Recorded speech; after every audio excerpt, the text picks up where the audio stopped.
तो नेहरू का विभाजन के ऊपर क्या कहना था? नेहरू विभाजन के लिए तैयार क्यों हो गए, इसका खुलासा उन्होंने आजादी के 13 साल बाद 1960 में एक ब्रिटिश पत्रकार थे, बड़े माने हुए ब्रिटिश पत्रकार थे, लियोनार्ड मोस्ले। उनको उन्होंने एक इंटरव्यू दिया और लियोनार्ड मोस्ले ने 1960 में इंटरव्यू लेने के बाद एक पुस्तक लिखी, भारत में ब्रिटिश राज के अंतिम दिन।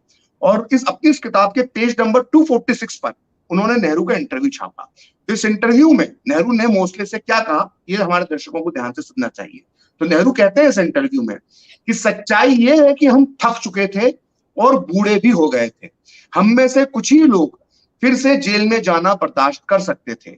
यदि हम अखंड भारत पर अड़े रहते जैसा हम चाहते थे तो स्पष्ट है कि हमें फिर से जेल में जाना पड़ता।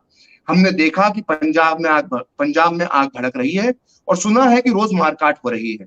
ऐसे में विभाजन की योजना ने एक रास्ता निकाला और हमने उसे स्वीकार कर लिया।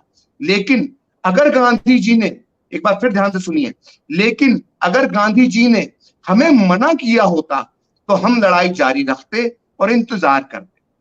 तो यहाँ पर नेहरू दो महत्वपूर्ण बात कह रहे हैं। पहले ये बात तो ये कह रहे हैं कि हम लोग बूढ़े हो गए थे और जेल जाने से डरने लगे थे, और दूसरी बात ये कहते हैं कि गांधी अगर विभाजन का विरोध करते और हमें कहते तो हम आंदोलन करने के लिए तैयार थे। मतलब गांधी ने नेहरू को नहीं कहा कि आप आंदोलन करो, मतलब नेहरू के मुताबिक। तो ये गेंद एक दूसरे के पाले में डाली जाती रही। कोई कहता है पहले विभाजन के लिए पटेल तैयार हो गए थे, वो कहते हैं ये तैयार हो गए थे, नेहरू कहते हैं गांधी अगर हमें बोलते तो हम विरोध करते। तो ये खिचड़ी बना रखी थी इन लोगों ने, ये एक के दूसरे ऊपर डालते क्यों करते रहे। पहले विभाजन को लेकर इन्होंने सोचा नहीं था। जो आपने अपने शुरुआती ओपनिंग रिमार्क जो आपने दिया इस कार्यक्रम में, उसमें आपने कहा कि ये लोग सोच नहीं पाए।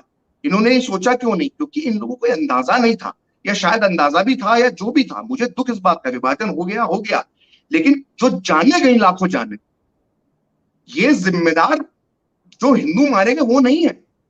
किसी ने नहीं मांगा था पाकिस्तान, ये जिम्मेदार वो लोग हैं जो पाकिस्तान की मांग के ऊपर तैयार हो गए। इन्होंने ये सोचा नहीं। इन्होंने ये सोचा कि हम पाकिस्तान दे देंगे तो खून खराबा नहीं होगा, उससे ज्यादा खून खराबा हुआ। अगर हम पाकिस्तान नहीं देते और सिविल वॉर की भी नौबत आती तो इतना खून नहीं बहता जितना बंटवारे में पाकिस्तान देने के बाद बह गया।